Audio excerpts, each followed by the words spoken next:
రోడ్ల మీద వీర విహంగా చేయాల్సిన అవసరం లేదు. అటువంటి సమయం వస్తే తప్పకుండా చేద్దాం, తప్పేముందండి.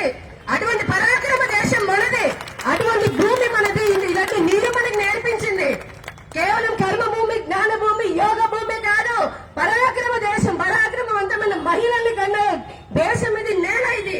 హిందూ అటువంటి వారు కలుసుకుంటే ఒక్కొక్కరిని ఏ విధంగా పోరాడగలమో మనకి తెలుసు. మన పూర్వీకుల నుంచి వస్తున్నటువంటి శక్తి మనలో డిఎన్ఏ ఉంది. కేవలం మన స్వార్థము, మనకెందుకు లేని ఒక భయంతోటో, పిరికితనంతోటో, బద్ధకంతోటో ఈ రోజున మనం ధర్మం పట్ల సరైనటువంటి శ్రద్ధ చూపించడం లేదు. కానీ సమయం ఆసమైంది.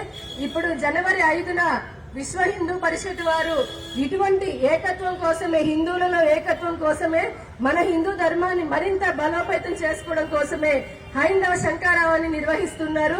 అందరం కూడా మనం సైన్యంలాగా, వానర్ సైన్యంలాగా 10 మందికి 100 మందికి చెప్పి మన శక్తిని మనం చూపిద్దాం. దానికంటే ముందు ఈ బంగ్లాదేశ్ లో జరుగుతున్న, కేవలం బంగ్లాదేశే కాదండి, రేపటి నుంచి నా ఇంట్లో జరిగిన, నా ఇంటి పక్కన జరిగిన, బంగ్లాదేశ్ లో జరిగిన, అమెరికాలో జరిగిన, ఆఫ్రికాలో జరిగిన, ఎక్కడ జరిగినా కూడా హిందువులు బాబా ఏకమైపోతే ప్రపంచ దేశాలు అల్లాడిపోతాయి అన్న ఒక సందేశాన్ని ఇవ్వాలా వద్దా? ఏ విధంగా విద్దాము అనేది మనకి మనం ఆలోచన చేసుకుందాము. ఏకంగా ఉంటేనే, ఐక్యంగా ఉంటేనే మనకి బతుకుంటుంది.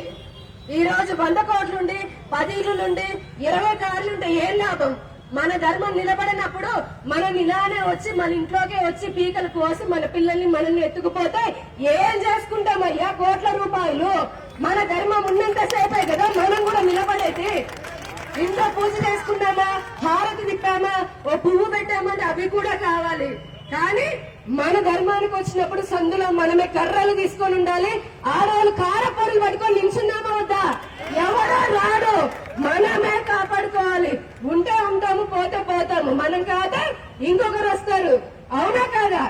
ఈ జీవితంలో అలా ఒక సంకల్పం తీసుకొని అందరం కూడా సంఘటితంగా ఉండాలి అని చెప్పని ఈ అవకాశం ఇచ్చినందుకు ధన్యవాదాలు. అలాగే ఈ రోజున ఇంత పెద్ద కార్యక్రమాన్ని విజయవంతం చేసినందుకు, ఈ కార్యక్రమానికి వచ్చినందుకు సంఘ పెద్దలకి, అలాగే స్వామీజీలకి, వివిధ క్షేత్రాల నుంచి వచ్చినటువంటి కార్యకర్తలకి, హిందువులకి, సహకరించినటువంటి మీడియా వారికి, పోలీసు వారికి, అలాగే ప్రజలకి కూడా, సామాన్య ప్రజలకి, వాళ్ళ దూరం నుంచి, ఇళ్లపై నుంచి చూస్తూ మాకు మద్దతును తెలుపుతున్నటువంటి మహిళా మనులు, అలాగే ప్రజానికానికి అందరికీ పేరు పేరున నమస్సుమాంజలి తెలియజేసుకుంటూ జై శ్రీరామ్.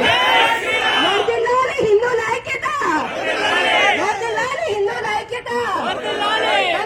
ఖండిద్దాం బంగ్లాదేశ్ లో హిందువులపై దాడులను, ఖండిద్దాం బంగ్లాదేశ్ లో హిందూ మహిళలపై అఘాయిత్యాలను.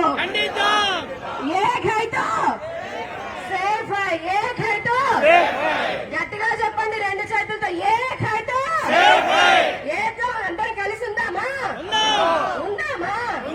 కులానికి అతీతంగా ఉందామా? హిందువుగా ఉందామా? మనల్ని మనం రక్షించుకుందామా? మన సాటి హిందువులను రక్షిద్దామా? మన ధర్మానికి మనమే కాపలాదారుగా ఉందామా? జై శ్రీరామ్. శ్రీమాత్రే నమః. ధన్యవాదాలు. హిందూ బంధువులందరికీ నమస్కారం. ఈరోజు బంగ్లాదేశ్ లో